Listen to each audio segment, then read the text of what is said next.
A video on how to change your clutch.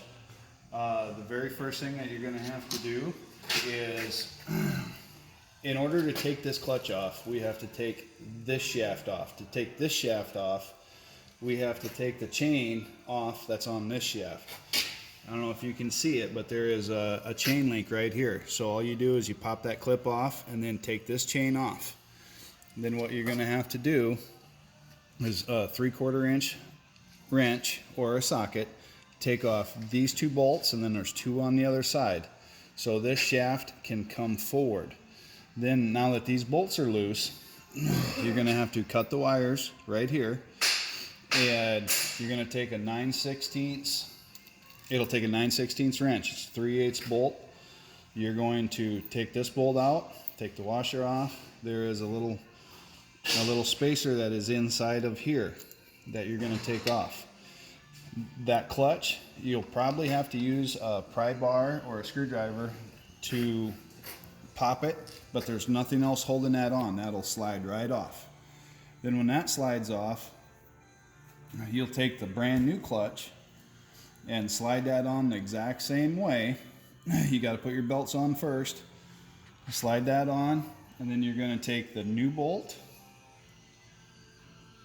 the new spacer, that will go on first, and then you're going to take the new bushing, so it's going to look like this, and then you're going to tighten that up to, I would probably use a 3/8 impact or a 1/2 inch impact. It needs 200 foot-pounds of torque to tighten that up.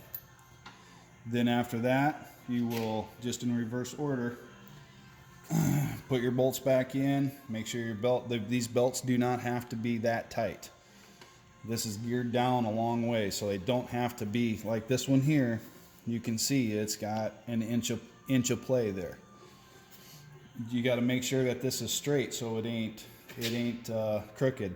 One thing you can do before you do it is take a flat screwdriver or a knife and scribe a line right here and right here. That way you know before you start. That way you know where straight is. So you'll tighten this up and tighten your bolts up, and then you'll put your chain back on. There's an idler down underneath here that if you're not in the exact same spot, you can adjust this idler up or down. That way your chain has got just a little bit of play in it. So now your mechanical part's done. Now you'll hook your hoses or hook your wires back up, and everything should be done.